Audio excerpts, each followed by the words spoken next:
हमारे समाज में कभी भी एकता नहीं होगा, सब जात पात में लड़ेगा और लड़ते रहेगा और देश का विकास कभी नहीं है, संभव है नहीं। ऐसा तो वैसा होगा नहीं, अब आप अपने में लड़िएगा तब कहाँ से विकास होगा? आप एक दूसरे का टांग खींच रहे हैं, वो जा दूसरा टांग खींच रहा है, वो जा दूसरा टांग खींच रहा है, तो कोई तो किसी को बढ़ना ही नहीं दे रहा। आप तो अपने समय लड़ने में खत्म कर रहे हैं, अपने भी लड़ने में खत्म। अब यही लड़ना है, इतना ही लड़ना तो चलिए जाएगा बॉर्डर पे ले आइए अपना जो जगह से सौदा खाता है, यहाँ देख थोड़ी जात देखता है आटा का, आटा चावल का जात देखा जाता है, वो तो सब खा रहा है, ये समझ ही नहीं आता। 500 करोड़ रुपया होता है, 15-16 करोड़ जनसंख्या है, 1 करोड़ रुपया दे देता सबको, 100 नहीं हो जाता, बाकी लोग का सरकार खा 1 लाख है, 500 करोड़ रुपया खर्चा कर रहा है, 500 करोड़ रुपया दे रहे, यानी एक तरह का मान ली घोटाला है। नहीं कर दो भाई, तो 500 करोड़ है ना, तो हम लोग को ज्यादा नहीं 1 लाख देगा, जनगणना का हाईकोर्ट रोक लगा था, 500 करोड़ का बजट था, 500 करोड़ का था, यहाँ जनसंख्या 15 करोड़ है, 500 करोड़ खर्च किसको कर रहा है? जनगणना पे, जातीय जनगणना पे। जो इस सेंटर का काम है, इसे काम नहीं है गधा भी। यहाँ पे भारत भी ऐसा एक देश है जहाँ पे सरकारी नौकरी के लिए कम से कम नहीं तो 35 साल तक बच्चा तैयारी करता है, 15 तक पढ़ा चुके हैं आप लोग को, ठीक है ना। अब 16 में कहता है लोक नियोजन की शर्त बनता है, किसमें? लोक नियोजन, यानी जितने भी सरकारी नौकरी है, लोक नियोजन मतलब समानता मतलब इक्वलिटी अपॉर्चुनिटी, जितने भी सरकारी नौकरियां हैं, ठीक है, जितना सरकारी नौकरियां है, सब में सब बच्चों का समान अधिकार होना चाहिए, सबको समान अपॉर्चुनिटी, मतलब एक वैकेंसी निकला है उसमें सबको समान अपॉर्चुनिटी मिलना चाहिए, समझ गए। लेकिन यहाँ पे क्या होता है, पहले ही रिजर्व कोटा हो जाता है। कहने के लिए तो ठीक है, लोग संविधान में सब चीज लिखा है, लेकिन लिखने के बाद ये अपने तोड़ दिया। अब वैसे ही लिख तो दिया कि लोक नियोजन की समानता, सब बच्चों को समान अधिकार मिलना चाहिए, सब बच्चा को, तो बच्चा तो सब बच्चा है, जितना आप पढ़ेंगे उतना ही पढ़ेगा, और जितना आप मेहनत करके गए उतना ही कोई और बच्चा मेहनत करके आएगा। सब बच्चों का तो मेहनत उतना ही होगा ना, और कहीं ना कहीं सब मेहनत करके आएगा तभी किसी फॉर्म भरेगा, फॉर्म फिलअप करेगा, और फॉर्म फिलअप करने के बाद कोई बच्चा एग्जाम देगा, एग्जाम देने के बाद जब रिजल्ट आएगा और जब उसको पता चलेगा कि भाई किसी कम नंबर वाला को पास कर दिया गया है, हमको ज्यादा नंबर है तो फेल कर दिया गया है, तो उस पर फिर क्या बीतेगा? उसका मानसिकता तो खराब होगा, मानसिकता खराब नहीं होगा, सोचेगा भाई मेरा गलती क्या है, जन्म के बाद मेरा गलती क्या है? अगर हम किसी कास्ट में जन्म ले लिए या आप ही किसी कास्ट में जन्म ले, इसमें बच्चों का क्या कसूर है? कोई स्टूडेंट का कोई कसूर है? और कसूर कब होता है? जब बच्चा क्या करता है, बच्चा जो है अगर पढ़ के अच्छा नंबर नहीं लाता तो वो एक कसूर है, दोषी माना जाएगा कि बच्चा पढ़ा नहीं इसके कारण वह लाया नहीं नंबर।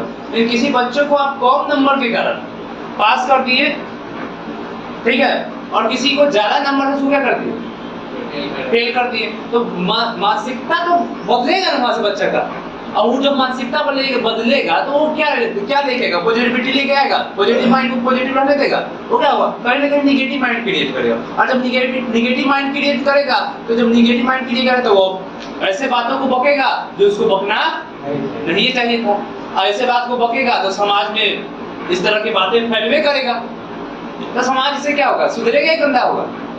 गंदा होगा। समाज इससे जब गंदा होगा तो आगे वाला जनरेशन क्या होगा, बर्बाद ही ना होगा। अब फिर पढ़ना की फिर क्या फायदा, फिर एजुकेशन का क्या फायदा रह जाएगा, फिर सिस्टम का क्या फायदा रह जाएगा, फिर संविधान का क्या फायदा रह जाएगा, समझिए। तो यहाँ पे लोगों को सुधार करने की आवश्यकता है। अब देखिए, आप कोई भी आप इलाज करवाते हैं, आप कोई भी इलाज करवाने में आपको कोई बीमारी होता है, सबसे पहले क्या पूछते हैं आप? सबसे पहले तो यही पूछते हैं ना आप लोग कि अच्छा डॉक्टर कौन है। क्या अगर कोई बीमारी होता है तो गांव वाला झोला छाप से इलाज करवा लेते हैं आप लोग? नहीं करवाते। बड़ा बीमारी होता है, छोटा मोटा हुआ टूट फाट तो चलो भाई कर लेते, इतना तक की सहमत है। क्या अब कोई बड़ा बीमारी होता है उससे इलाज करवाते हैं? काहे नहीं करवाते हैं? उतना जानकारी नहीं है, और यहाँ पे हम जानकारी वाला खोज रहे हैं इलाज के लिए। तो आप किसी अच्छे पोस्ट पर किसी अधिकारी को बैठाइएगा तो उसके योग जो रहेगा उसको बैठाइएगा तब लोग अच्छा काम करेगा। अब कहीं ना कहीं जो अच्छा नंबर लेके आया है या पढ़ के आया है तो कहीं ना कहीं पढ़ के आया होगा, तो ज्यादा नॉलेज लेके आया है तो वो बेटर इलाज करेगा। क्या समझिए, कहे लोग दिल्ली भागता है, बम्बे भागता है इलाज के लिए, बच्चे वहाँ कहे कि उसको पता है कि डॉक्टर जो पढ़ा लिखा है, ज्यादा एक्सपेरिमेंट है, इसलिए ना भागता है इलाज के लिए। अगर पैसा हो इंसान, अच्छा गरीब के पास नहीं है इसलिए ना रह जाता है। तो मेडिकल में आप सुविधा दीजिए ना, इकोनॉमिक से मदद कीजिए ना, लेकिन उनको टैलेंट बना रहे। अगर बच्चा को टैलेंटेड बना देंगे तो आप ऑर्डर कितनों में कर दे, बच्चा लेके चला आएगा।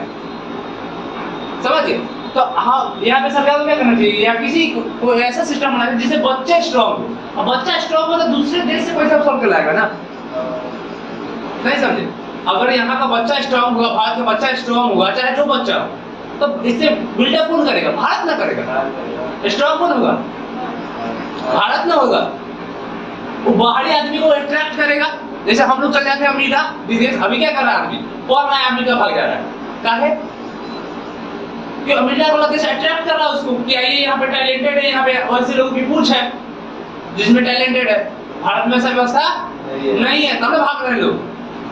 अगर भारत में भी ऐसा व्यवस्था हो जाए कि बच्चों को टैलेंटेड बनाया जाए, बच्चे एक्टिव हो, वैसे डॉक्टर हो जाए, तो लोग बाहर जाएगा, नहीं जाएगा। बाहरी लोग कहाँ आएंगे, भारत पढ़े आते थे नहीं। जब हमारा नालंदा विश्वविद्यालय था तब पूरा विश्व पढ़ने आते थे कि नहीं, क्यों आते थे, क्योंकि यहाँ पे लोग ज्ञानी थे, उस समय ऐसी व्यवस्था नहीं थी, तो पूरा विश्व से भर भर के लोग आते थे। अभी भी जाके देखिएगा बौद्ध धर्म यहाँ पे बोध गया इस समय, तो आपको टूरिस्ट सब मिलेगा, सब कहाँ के हैं, सब बाहरी टूरिस्ट मिलेगा। कहा कि बुद्ध भगवान उसका अट्रैक्शन बना है, केंद्र बना है, तो वो लोग हमारे भारत में आ रहे हैं, हमको कुछ दे के जा रहे हैं, हमको स्ट्रॉन्ग करके जा रहे हैं, जा रहा है कि नहीं जा रहे। वो ऐसा केंद्र न बनाना होगा फिर से भारत को, जैसे नालंदा विश्वविद्यालय था वैसा फिर से न भारत को बनाना होगा, तब फिर क्या होगा, अखंड भारत का निर्माण होगा। नहीं तो पता चलेगा कि भारत अपने में टूट के क्या हो गया, बिखर गया, अपने में टूट के क्या हो जाएगा, बिखर जाएगा। क्योंकि लड़ाई अपने में लड़ रहा है ना, ये सब लड़ाई क्या है, अपने में नहीं लड़ रहा, सब झूठ मूठ का लड़ रहा है, न मानव का लेना देना। कितने परसेंट नौकरी है, अरे हम लोग 142 करोड़ चले जाने वाले जनसंख्या, कितना परसेंट नौकरी है, जाया जाता है सरकारी नौकरी होगा तो दूसरे 3 करोड़ होगा, ये है ना वो नौकरी। तो बेरोजगारी तो ऐसे ही मार, अगर सब सरकारी नौकरी पर रहेगा तो बेरोजगारी तो ऐसे पूरा देश में। कहाँ 142 करोड़ जनसंख्या, उनमें से कितने परसेंट होगा, तो कम से कम 40-50% से ऊपर ना होगा, युवाओं का देश भारत है। तो 2 करोड़ नौकरी ये है, जनसंख्या 142 करोड़, नापो जोखो तो बहुत मतलब बहुत। तो वहां पे क्या करना होगा, हम लोग को आईक्यू लेवल डेवलप करना होगा, टेक्निकल चीजें क्या करनी होगी, क्रिएट करनी होगी। लोग अगर समझे इस बात को तो भारत अभी से पूरा विश्व में छा जाएगा। चाइना ये सब क्या कर रहा है, चाइना सबको से सरकारी नौकरी पर लेकर हुआ, वहां पर लेकर सरकारी नौकरी का तैयारी उसका नहीं करता, बचपन से टेक्निकल हैंड में रहता है और टैलेंटेड बनता है। तब ना चाइनीज देखता है कितना कितना तरह का मोबाइल आता है, सब कहाँ से आता है। रूस ही सबको देखो, नया रोज हथियार बनाता है, रोज ही नया हथियार बनाता है भाई, उसका ऐसा कौन सा कारनामा करता है। वैसे का थोड़ी है कि उसका जो रूस में जो पैदा लेता है उसका अलग से 2-3 को दिमाग रखा है, नहीं ना है। पता चलता है कि भारत में भी जो दिमाग वाला वो चल जाता है वहां। तो हमको विकास करने के लिए हमको टैलेंटेड बनना होगा, क्या बनना होगा, टैलेंटेड। और सरकारी नौकरी में कितना परसेंट है बच्चों को समझना होगा, और गवर्नमेंट को समझना होगा, या गवर्नमेंट को पॉलिसी बदलनी होगी। जो बच्चे हमारे लोग सरकारी नौकरी तो ज्यादा है नहीं, तो यहाँ पे क्या करना चाहिए, बच्चों को टेक्निकल हैंड सिखाना चाहिए था, उसमें बच्चों को अपनी चिट्ठी नहीं देना चाहिए था। इसमें लड़ाने की बजाय, इसमें लड़ाने की बजाय, लड़ा ही रहा है, कुछ नहीं कर रहा है कि तुम लोग लड़ोगे, हम बात करेंगे तुम हमको वोट दोगे, यार कुछ नहीं है। एक बच्चा दूसरे बच्चे से लड़बे ना करेगा, और क्या करेगा, ये क्या फैला रहा है, आपको लग रहा है क्या फैला रहा है। रिजर्वेशन अच्छी चीज है, रिजर्वेशन किसको मिलना चाहिए, जो सक्षम है उसी को ना मिलना चाहिए। और रिजर्वेशन पढ़ाई में कैसा रिजर्वेशन, पढ़ाई लिखाई में कैसा रिजर्वेशन, ये तो स्ट्रॉन्ग आदमी को करता है। और जो चीज आदमी को स्ट्रॉन्ग है उसमें रिजर्वेशन दीजिए, इसका मतलब बच्चों को क्या कर रहे हैं, कमजोर कर रहे हैं, समझ गए। सरकारी नौकरी है कितना परसेंट, तो यहाँ गवर्नमेंट को क्या करना है, पॉलिसी बदल के बच्चों को क्या होना चाहिए, टैलेंटेड बना चाहिए। टैलेंटेड बच्चे जब हो जाएंगे तो ऑटोमेटिक भारत का विकास हो जाएगा। अब भारत में गरीबी रहेगा कहाँ से, जब बच्चे क्या हो जाएंगे, टैलेंटेड हो जाएंगे। हाँ, टैलेंटेड हो जाएंगे। अब मान लो कि आदमी यहाँ पे भारत ही ऐसा एक देश है जहाँ पे सरकारी नौकरी के लिए कम से कम नहीं तो 35 साल तक बच्चा तैयारी करता है। कितने साल का? 35 साल का तैयारी हो रहा है। अलग में 48 साल में मतलब अपना 35 साल एज होवे करता है, 60 साल का आदमी जीवे करता है, 35 साल खत्म हो रहा तैयारी ये कर दी, फीस तो पक्का चला जाता है। 30 के बाद नौकरी हुआ, आधा उम्र तो गया उसका। आधा उम्र चला गया।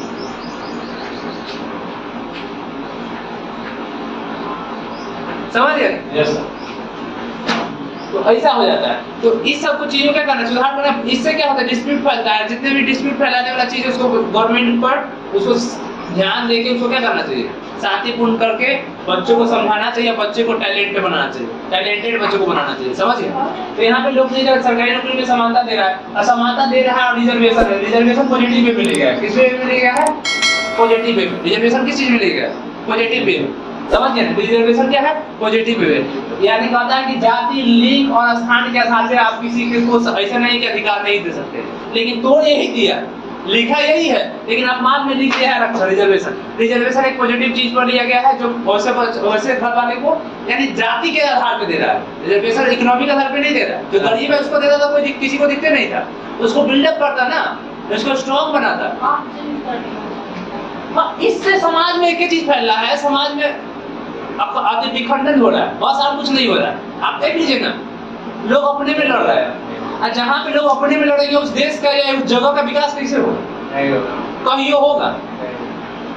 और लड़ने का कारण यही ना है, तो क्यों ना इसको हम दूसरा रूप दे दिए? और इसी पे तो पूरा राजनीतिक हो रहा है। अब बिहार से पदस, खासकर बिहार में ज्यादा जातिगत है। जातिगत जनगणना पर हाईकोर्ट रोक लगा था, 500 करोड़ का बजट था, 500 करोड़ का था। ये जनसंख्या 15 करोड़ है, 500 करोड़ खर्च किस पर कर रहा है? जनगणना पे, जातीय जनगणना पे। जो सेंट्रल का काम है, इससे काम हो नहीं है गधा का। राज्य सरकार का काम है नहीं जनगणना कराना, सेंट्रल का काम है, आप फिर भी करवा रहा है। लोग समझ नहीं रहे बातों को। जिनका जनगणना हो रहा है, जाति हो रहा है, और कुछ लोग लग रहा है इसे क्या होगा, और रिजर्वेशन हमें बढ़ जाएगा तो हमें बेटवा की नौकरी हो जाएगा। अरे चौपट ना, तुम्हारा ही टैक्स का पैसा है। पैसा किसका है? तुम्हारा ही टैक्स का पैसा है गधा। तुम जितना सामान, इतना महंगाई जो है, तुम इतना टैक्स जो दे रहा है, पे कर रहा है, हर सामान पे टैक्स, तुम्हारा ही ना पैसा है, दूसरे का पैसा तो नहीं है। आज 500 करोड़ खर्चा करवाएगा तो कल तो फिर तो रेट बढ़ाएगा कि नहीं बढ़ाएगा किसी चीज का? अगर 500 करोड़ खर्चा करके एजेंडा पर, तो कल किसी सामान आटे का रेट बढ़ा दिए तो बढ़ गया। आटा तो सब ना खाता है। यहाँ देख, थोड़ी सी जात पात देखता है आटा का, आटा चावल का जात पात देखा जाता है, वो तो सब खा रहा है। ये समझ ही नहीं रहता। 500 करोड़ रुपया का रुपया होता है, 15-16 करोड़ जनसंख्या है, 1-1 करोड़ रुपया दे देता सबको, सब अमीर हो जाता, बाकी रखता सरकार अपना। 1 लाख है जी, 500 करोड़ रुपया खर्चा करने जा रहा है। 500 करोड़, तो 500 करोड़ 500 करोड़ रुपया ना करे, यानी एक तरह का मानो कि घोटाला है। नहीं सर, तो वही तो बोले 500 करोड़ है ना, तो हम लोग को ज्यादा नहीं, 1 लाख देगा। 1 लाख ना होता है। कैसे होता है बिहार में? कहाँ 10 लाख, 10 टोटल जनसंख्या। हाँ 10, तो वो 10 लाख वही तो हम लोग 10, वो तो पहले जनगणना हम मान लो 15-16, भी हम मान लो 30 करोड़ है, हम मान ले 30 करोड़ है, अरे तो 500 करोड़ रुपया है ये। हम 100 करोड़ रहते हैं जाएगा 112 देना पर 13 देगा तब। ये घोटाला है, किसी को समझ में नहीं रहेगा जहाँ सब यहाँ ये घोटाला हो रहा है। आप इस पर बहुत बड़ा करप्शन है। 500 करोड़ रुपया 1 रुपया है, ये आदमी को लाख रुपया कमाने में साल भर लगता है। वो बचा पाता है कि नहीं बचा पाता कमाने में? ये 500 करोड़ रुपया है, 1-2 रुपया नहीं है। अब किसी जनता को समझ में नहीं, सब अपने में लड़ रहा है। वो कास्ट उसको दोष दे रहा है, वो कास्ट को दोष दे रहा है। अब दुन्नू गधा, तीनों गधा, सब गधे वाला टाइप कर रहा है। मोबाइल ले लेता है या माइक, अब माइक उसका तो काम है।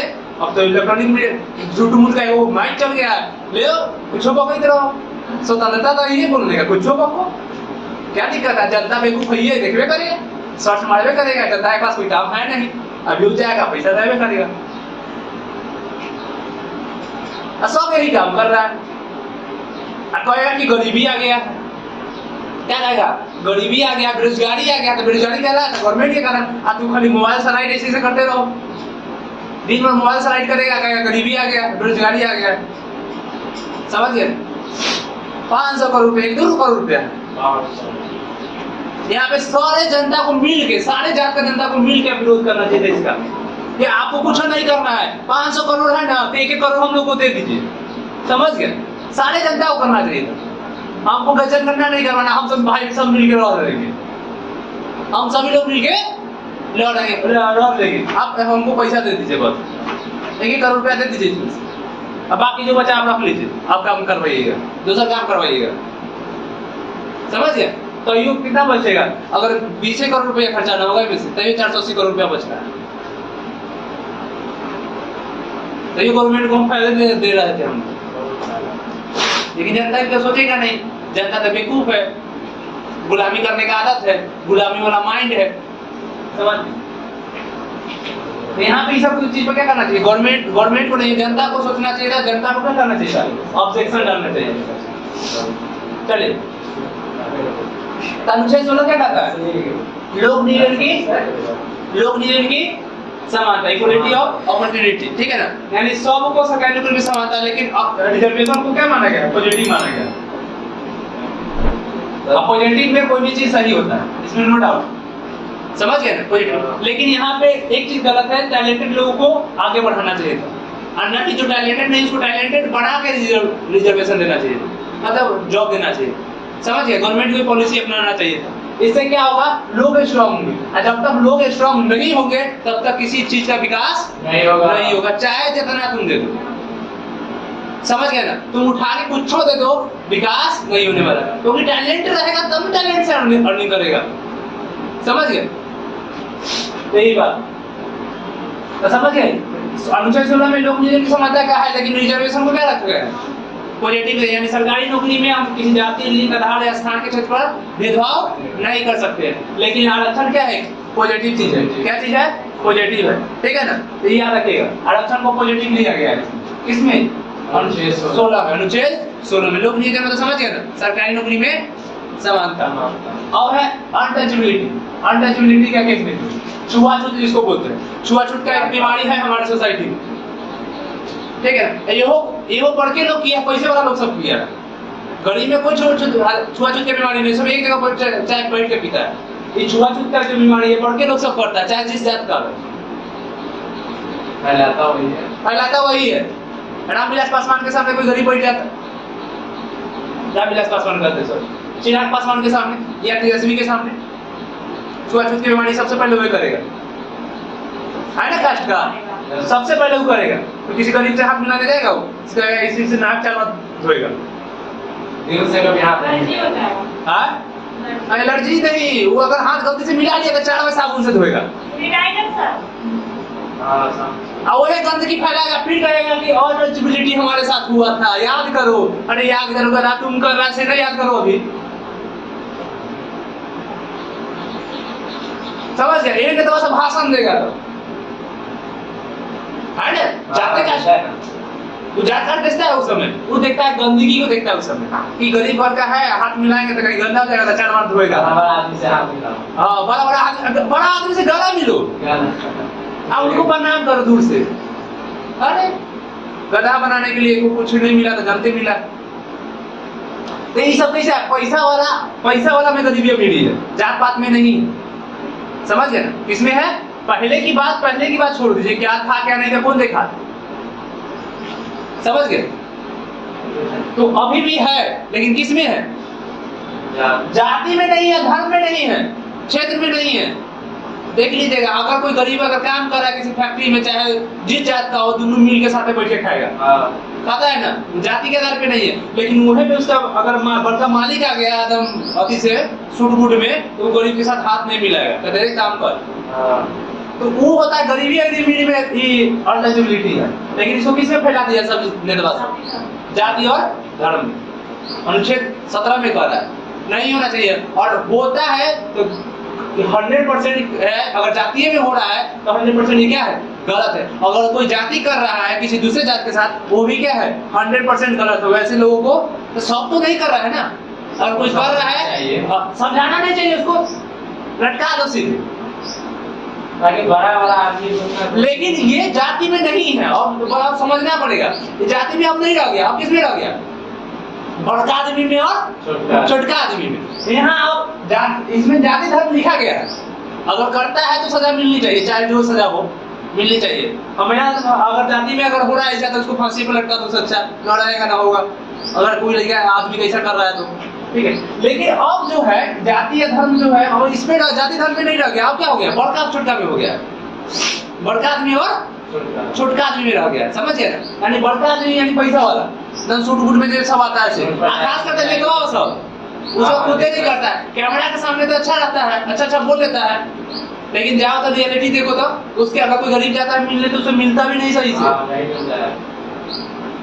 अगर गलती से हाथ मिला लिया तो 20 बार हाथ धोएगा। बड़का आदमी से गला मिलेगा, कभी गला मिला है? कभी देखे बड़का आदमी होती कोई नेता को चेहरा के पास बड़का आदमी को छोटका आदमी से गला मिलते हो? लेकिन भाषण देगा तो कहेगा हमारे साथ ऐसा हुआ तो याद करो। अब नहीं होना चाहिए। अरे तुम्हारे साथ क्या हो सकता है, तुम तो राजा है अभी, मखौल के कंबल में सोता है, सोना के चम्मच से खाता है, अब तुमको क्या चाहिए? तुम्हारे साथ अभी भेदभाव हो रहा है। तुम्हारे घर में नौकर को मिलता होगा कम से कम 40,000 पेमेंट, तैयो कहता है तुम्हारे साथ भेदभाव हो रहा है। तो ये सब क्या है? कहीं ना कहीं पॉलिटिक्स का एक स्टोरीज है जो अभी भी चल रहा है और घसीट रहा है, और जब तक रहेगा तब तक हमारे समाज में कभी भी एकता नहीं होगा। सब जात पात में लड़ेगा और लड़ते रहेगा, और देश का विकास करियो नहीं है, संभव है नहीं। ऐसा होगा नहीं, अब आप अपने में लड़िएगा तो कहाँ से विकास होगा? आप तो एक दूसरे का टांग खींच रहे हैं, वो जात उसका टांग खींच रहा है, वो जात उसका टांग खींच रहा है, तो कोई तो किसी को बढ़ना ही नहीं दे रहा है। आप तो अपना समय लड़ने में खत्म कर रहे हैं, अपने में लड़ने में खत्म। अब यही लड़ना है, इतना ही लड़ना, तो चलिए चाइना बॉर्डर पे ले आइए अपना जो जगह छेड़ से सब हाई पावर सब जात में, सब जात का मिल के जो करता है, सब लड़ने के लिए तैयार है अपने में, सबको भेज दीजिए चाहे जिस जात का रहे। आप कहिए कि चलिए हम ही हैं साथ में, चलिए वहां से लाते हैं, चलिए पीओ को लाते हैं अपने देश में भी लाते हैं, तो सबका हालत खराब हो जाएगा। तो कहना रहेगा अपने देश में ठीक है, नहीं जाएगा तब। समझिए, इतना ही पावर है अपने में लड़ने का सबको, चाहे जिस जात का रहे, जात पर छोड़ दो। तो चलो पीओ को हमारा है, हम छीन लेते हैं उससे, उन्हें तिब्बत वाला सिटी वाला जगह सब ले लेते हैं, अपना हाथ आ लेते हैं, ठीक है। लेकिन ये कुछ नहीं करेगा, सिर्फ भौंकेगा और हमारे समाज को गंदा करेगा। और जब तक ये सब चीजें हमारे धारणाएं में चलती रहेगी, हमारे क्या उससे क्या होगा? विखंडन होगा हमारे समाज का। विखंडन होगा तो किसी समाज का विकास संभव नहीं है, पूर्ण रूप में तो नहीं है, ये तो हम गारंटी कर सकते हैं। तो इस समय क्या करना चाहिए? अब इस सब चीजों से फोकस हटा के गवर्नमेंट को ऐसी पॉलिसी लाना चाहिए, टेक्निकल चीज लाना चाहिए जिससे हर बच्चे को समान अधिकार मिले, हर बच्चे को टैलेंटेड बनाया जा सके, चाहे जिस लाइन में वो योग्यता है। समझिए, तो इस सरकार को करनी चाहिए ऐसी पॉलिसी जिससे बच्चे टैलेंटेड हो। जब बच्चे टैलेंटेड होंगे तो उसको कोई रोकने वाला नहीं होगा। समझ गए? जरूरी नहीं कि सरकारी नौकरी सबको चाहिए। सचिन के पास कौन सा सरकारी नौकरी है? विराट कोहली के पास कौन सा सरकारी नौकरी है? अनुपम खेर के पास कौन सा सरकारी नौकरी है? अपना हुनर से है। नवाजुद्दीन सिद्दीकी जो एकदम काला कोयला खदान से लग रहा था, उसके पास कौन सा सरकारी नौकरी आई? उसके लिए है इतना स्ट्रगल करके आई, टॉप लेवल पे है ना हीरो। अनुपम खेर इसके माथा पे बाले नहीं था, वो एक्टर है कि नहीं है? और वो अगर सरकारी नौकरी के फेर में आता था, इसी समाज में फंस कर आ जाता। यहाँ पे गवर्नमेंट को पॉलिसी लानी चाहिए और सब बच्चे को माइंड जो मेकअप जो बन गया है उसको समझाने की और आगे बढ़ने की प्रेरणा देना चाहिए, जिससे इससे हट्स के बच्चे क्या बने, आगे फोकस करें। समझ गए? तो अनुच्छेद 16 समझ गए, लोक नियोजन की समानता था। अनटचेबिलिटी वाला कहानी समझ गए, कोई दिक्कत? अब उपाधियों का, ठीक है ना। अनुच्छेद 18 बात सही है, आप किसी भी ऐसे उपाधि नहीं रख सकते जैसे महाराजा, महाराज की उपाधि, तो उपाधि सही नहीं, आपको आके महाराज करेगा, तो उपाधियों का अंत होना चाहिए था, ठीक है ना। राजा दशरथ है ना, राजा दशरथ बोलते हैं, इस तरह का उपाधि है, तो उस तरह का उपाधि आप नहीं रख सकते, ठीक है ना। उस तरह का उपाधि, हाँ, अनुच्छेद 18 में बताया कि उपाधियों का अंत, उस तरह का उपाधि आप अपने नाम से पहले नहीं लगा सकते, ठीक है। एजुकेशनल लगा सकते हैं, एजुकेशनल उपाधि आप ला सकते, या रैंक है तो लगा सकते हैं, ठीक है ना। रैंक का उतना राशि नहीं गया, लेकिन महाराजा और राजा बोला उसे उपाधि नहीं लगा सकते, समझ गए। तो इससे उपाधियों का आता है। अगर आप विदेशों में अगर कुछ अति भी लेने जाते हैं, प्राइज वाइज आपको मिला है अवार्ड वार्ड, तो आपको राष्ट्रपति से पहले क्या लेना होगा, परमिशन लेना होगा। पहले आपको राष्ट्रपति से परमिशन लेना होगा कि जाए कि नहीं जाए। हाँ, राष्ट्रपति परमिशन देगा तभी जाके आप क्या करते हैं, वहाँ पे उपाधि ले सकते हैं, नहीं तो नहीं जाना होगा। यानी जो भी अवार्ड मिला है मतलब बोल ही सकते हैं कि जाओ, हाँ बोल ही सकता है राष्ट्रपति की जाओ। हाँ, परमिशन लेना पड़ेगा। सिर्फ आप मतलब हाँ, नहीं तो नहीं मिलेगा। समझिए बात। यानी 16, 17 और 18 लोक नियोजन या सरकारी नौकरी में समानता, अनटचेबिलिटी अस्वीकृता की क्षमता, इसमें 18 में क्या है, उपाधियों का अंतर, ठीक है। तो ठीक है।